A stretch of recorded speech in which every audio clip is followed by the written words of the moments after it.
ఆ కుటుంబాలకి 2 లక్షల రూపాయలు ఇచ్చాం. ఇప్పటికి దాదాపు 100 కోట్ల రూపాయలు కార్యకర్తల కుటుంబాలకు ఇచ్చిన పార్టీ తెలుగుదేశం పార్టీ. అంతేకాదు ప్రమాదంలో గాని ఫ్యాక్షన్ లో గాని కార్యకర్తలు చనిపోతే వాళ్ళ పిల్లల చదువు వాళ్ళని మొత్తం అన్ని రకాలుగా సెటిల్ చేసే బాధ్యత మా తల్లి భువనేశ్వరి అమ్మ తీసుకుంది.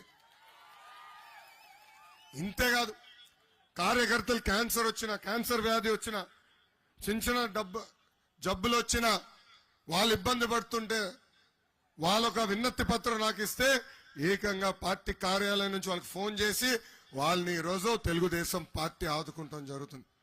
కార్యకర్తలకి మేము ఎంత చేసినా అది తక్కువే.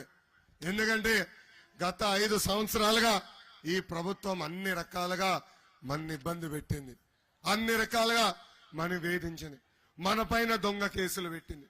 నా పైన కూడా 22 కేసులు పెట్టిందండి ప్రభుత్వం. నా పైన ఎస్సీ ఎస్టీ కేసు పెట్టింది ప్రభుత్వం. నా పైన ఏకంగా అటెంప్ట్ టు మర్డర్ కేసు కూడా పెట్టింది ప్రభుత్వం. 307 ఉంది. అయినా చెప్పా జగన్ కి, ఈ లోకేష్ తగ్గేదే లేదు. జగన్ బామ్మలకే భయపడిన కుటుంబం మాది. మీరు పెట్టే చిల్లర కేసులకు మేము భయపడతామా? కార్యకర్తలు అడుగుతున్నా, అసలు భయం మన బయోడేటాలోనే ఉందా బ్రదర్? అన్నా అరే మీ అందరి బాలయ్య నా ఒక్కడికే ముద్దుల మావయ్య.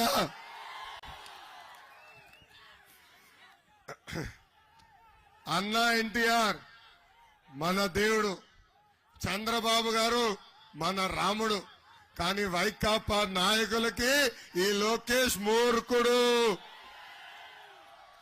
ఏ అధికారులైతే చట్టాన్ని ఉల్లంఘించి మన ఇబ్బంది పెట్టారు, ఏ వైకాపా నాయకులు చట్టాన్ని చుట్టంగా మార్చుకుని మన ఇబ్బంది పెట్టారో వాళ్ళందరి పేర్లు ఎర్ర బుక్ లో ఉన్నాయి.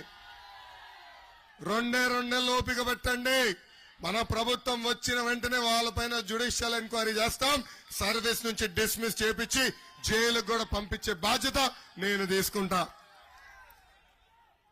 ఈ రోజు ఎర్రబుక్ చూస్తుంటే వైకాపా నాయకులు గట్టిగా పడుతుందండి వచ్చా. ఇది నేను ఎందుకు చెప్తున్నానంటే, ఊరూరు లోకేష్ ఎర్రబుక్ చూపిస్తున్నాడు. లోకేష్ పైన నాన్ బెయిలబుల్ వారెంట్ ఇష్యూ చేయాలని జడ్జిని అడిగారు వైకాపా నాయకులు. అరే మీరు తప్పు చేయకపోతే ఎందుకే భయపడుతున్నారు? నేనేమన్నా తప్పు చేసిన వాళ్ళ పేరు ఈ పుస్తకంలో రాసుకున్నానని చెప్పా. ఎందుకు మీకు అంత భయం? అరే 2019 ముందల నన్ను అన్ని రకాలుగా ఎగతాలు చేశారే, ఇప్పుడు ఎందుకయ్యా నన్ను చూసి ఈ ఎర్ర బుక్ చూస్తే భయం? అయినా వారెంట్ ఎందుకు? నేను ఎక్కడ నిలబడుతున్నా, రాజాంలో ఉన్నా, రా అరెస్ట్ చేయి. మీ జగన్ లాగా పరదాలు కట్టుకుని తిరిగే బ్యాచ్ కాదు నేను. మీ జగన్ లాగా ఊరికొస్తే చెట్లన్నీ నరికే బ్యాచ్ కాదు. దమ్ము ధైర్యంతో ఈరోజు ప్రజల్లో నేను ఉన్నాను. దమ్ము ధైర్యంతో ఈరోజు ప్రజల్లో నేను తిరుగుతున్నా. జగన్ నీకు సవాల్ ఇస్తున్నా, దమ్ము ధైర్యం ఉంటే డేట్ టైం చెప్పు. నువ్వేం అవినీతి చేశావు, మేమెంత చిత్తశుద్ధి